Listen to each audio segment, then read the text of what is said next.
उत्तराखंड भारत के कुमाऊं पहाड़ियों के बीच बसा हुआ है कैंची धाम का पवित्र स्थान। यह आश्रम शांति और अध्यात्म का प्रतीक है। हर साल हजारों भक्तों और साधकों को अपनी ओर आकर्षित करता है। यह एक ऐसी जगह है जहां नीम करोली बाबा, जिन्हें प्यार से बाबा कहा जाता है, उनकी दिव्य उपस्थिति आज भी महसूस की जाती है। प्रेम, भक्ति और निस्वार्थ सेवा पर उनकी शिक्षाएं जीवन को प्रेरित और बदल देती हैं। कैंची धाम एक आध्यात्मिक केंद्र है, एक ऐसी जगह है जहां भौतिक और दिव्य के बीच का पर्दा पतला है। जीवन के सभी क्षेत्रों के लोग सांत्वना, मार्गदर्शन और ईश्वर के साथ गहरा संबंध बनाने के लिए इस पवित्र भूमि की यात्रा करते हैं। यहाँ की हवा भक्तों के जप और अगरबत्ती की खुशबू से गूंजती है। आश्रम के द्वार में प्रवेश करते ही आगंतुक अक्सर शांति और सुकून का अनुभव करते हैं कि को भाई बी का तक है। नीम करोली बाबा एक पूजनीय भारतीय संत रहस्य में डूबे हुए थे। उनके प्रारंभिक जीवन के बारे में बहुत कम जानकारी है। उनके भक्त मानते हैं कि वह भगवान राम के प्रति अटूट भक्ति के लिए जाने जाने वाले हिंदू देवता हनुमान जी का अवतार थे। कुछ लोग बताते हैं कि बाबा का जन्म भारत के उत्तर प्रदेश के एक गांव में लक्ष्मण दास के रूप में हुआ था। उन्होंने कम उम्र में ही घर छोड़ दिया और एक आध्यात्मिक खोज शुरू की जो उन्हें पूरे भारतीय उपमहाद्वीप में ले गई। अपनी यात्राओं के दौरान उनका सामना कई संतों और ऋषियों से हुआ और उन्होंने स्वयं को गहन आध्यात्मिक साधना में डुबो दिया। बाबा की शिक्षाएं धार्मिक सीमाओं से परे थीं। प्रेम, करुणा और निस्वार्थ सेवा के सार्वभौमिक मूल्यों पर जोर देती थीं। उनका मानना था कि आत्मज्ञान का मार्ग एक उच्च शक्ति के प्रति समर्पण करने और सभी प्राणियों के भीतर ईश्वरीय चिंगारी को पहचानने में निहित है।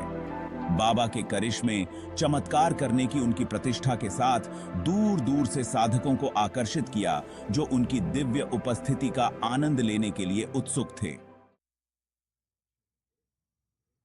नीम करोली बाबा की शिक्षाओं के केंद्र में प्रेम और भक्ति की परिवर्तनकारी शक्ति थी। उनका मानना था कि प्रेम केवल एक भावना नहीं बल्कि अस्तित्व का सार है, वह शक्ति जो सभी प्राणियों को एक साथ बांधती है। बाबा ने बिना शर्त प्रेम को विकसित करने के महत्व पर जोर दिया। एक ऐसा प्रेम जो सभी सीमाओं को पार करता है और सभी प्राणियों को समान रूप से गले लगाता है। सबको प्यार करो, वह अक्सर कहते थे। उनके शब्द करुणा की गहरी भावना से ओतप्रोत थे। उन्होंने सिखाया कि सच्चा प्यार निस्वार्थ और देने वाला होता है, हमेशा दूसरों की भलाई की तलाश में रहता है। बाबा के लिए भक्ति अंधविश्वास के बारे में नहीं थी बल्कि ईश्वर के साथ एक गहरा और स्थायी संबंध बनाने के बारे में थी। उन्होंने अपने भक्तों को ईश्वर तक पहुंचने के लिए अपना रास्ता खोजने के लिए प्रोत्साहित किया, चाहे वह प्रार्थना, ध्यान, निस्वार्थ सेवा के माध्यम से हो या प्रेम और करुणा से भरा जीवन जीकर। प्रेम, भक्ति और निस्वार्थ सेवा के उनके संदेश ने आंतरिक शांति और पूर्णता का मार्ग प्रस्तुत किया। कैंची धाम की स्थापना की कहानी उतनी ही चमत्कारी है जितनी उस संत की है जिसका वह सम्मान करती है। 1960 के दशक के अंत में बाबा ने दिव्य प्रेरणा से निर्देशित होकर भारत के उत्तराखंड में कैंची गांव के पास एकांत स्थान चुना जहां एक आश्रम स्थापित किया जा सके। किंवदंती है कि बाबा ने अपने विशिष्ट हास्य के साथ व्यापारियों के एक समूह को मात देकर आश्रम के लिए जमीन हासिल की। उसने उन्हें ताश के खेल के लिए चुनौती दी, यह शर्त लगाते हुए कि अगर वह जीत गया तो वे उसके आश्रम के लिए जमीन दान कर देंगे।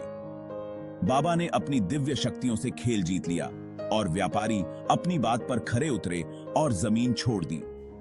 आश्रम का निर्माण बाबा के अनुयायियों की भक्ति का प्रमाण था। जीवन के सभी क्षेत्रों के लोगों ने पवित्र स्थान के निर्माण के लिए अपना समय, संसाधन और कौशल का योगदान दिया। आश्रम अपनी सरल लेकिन सुंदर वास्तुकला के साथ दुनिया भर के साधकों के लिए आशा और आध्यात्मिक सांत्वना का प्रतीक बन गया। नीम करोली बाबा की शिक्षाओं ने भौगोलिक सीमाओं को पार कर लिया, दुनिया भर के साधकों तक पहुंचे। प्रेम, भक्ति और निस्वार्थ सेवा का उनका संदेश जीवन के सभी क्षेत्रों के लोगों के साथ प्रतिध्वनित हुआ। इंटरनेट और सोशल मीडिया के आगमन ने बाबा के संदेश को और बढ़ा दिया, दुनिया भर के भक्तों को जोड़ा और नई पीढ़ी के साधकों को उनकी शिक्षाओं से परिचित कराया। आज नीम करोली बाबा की शिक्षाएं दुनिया भर में लाखों लोगों को प्रेरित करती रहती हैं। नीम करोली बाबा की शिक्षाएं प्रभाव के शिखर पर पहुंची, स्टीव जॉब्स और मार्क जकरबर्ग जैसी उल्लेखनीय हस्तियों को आकर्षित किया। जॉब्स आध्यात्मिक ज्ञान की तलाश में भारत आए और बाबा से मिलने की उम्मीद में कैंची धम गए। भारत में जॉब्स के अनुभव ने उनके जीवन और काम पर गहरा प्रभाव डाला। वह सादगी और दिमागीपन के लिए गहरी प्रशंसा के साथ लौटे। जकरबर्ग चुनौतियों का सामना कर रहे थे और दिशा की तलाश में कैंची धम गए। उन्होंने आश्रम में 1 महीना बिताया और अपने काम के उद्देश्य पर ध्यान लगाया। जकरबर्ग ने कैंची धम में अपने समय का श्रेय स्पष्टता और फोकस हासिल करने में मदद करने के लिए दिया। जॉब्स और जकरबर्ग की कहानियां बाबा की शिक्षाओं की सार्वभौमिक अपील को उजागर करती हैं। कैंची धम में जीवन सादगी, भक्ति और सेवा के इर्द गिर्द घूमता है। आश्रम एक संरचित दैनिक दिनचर्या का पालन करता है, जिसकी शुरुआत सुबह प्रार्थना और ध्यान से होती है। भक्त मुख्य मंदिर में एकत्रित होते हैं। उनकी आवाजें सामंजस्यपूर्ण मंत्रों में मिल जाती हैं, जो हवा को शांति और शांति की भावना से भर देती हैं। प्रार्थना के बाद भक्त निस्वार्थ सेवा या सेवा में संलग्न होते हैं। इसे आध्यात्मिक विकास का मार्ग मानते हैं। वे आश्रम के रखरखाव में योगदान करते हैं, आगंतुकों के लिए भोजन तैयार करते हैं और विभिन्न कार्यों में सहायता करते हैं। सेवा को भक्ति के कार्य के रूप में देखा जाता है, दूसरों की सेवा करके स्वयं को ईश्वर को अर्पित करने का एक तरीका। दिन भर भक्त आध्यात्मिक प्रवचनों में भाग लेते हैं, पवित्र ग्रंथों के पाठ सुनते हैं और व्यक्तिगत ध्यान में संलग्न होते हैं। आश्रम आत्मनिरीक्षण और आध्यात्मिक प्रतिबिंब के लिए अनुकूल वातावरण प्रदान करता है, जिससे आगंतुकों को बाहरी दुनिया से अलग होने और अपने आंतरिक स्वयं से जुड़ने की अनुमति मिलती है।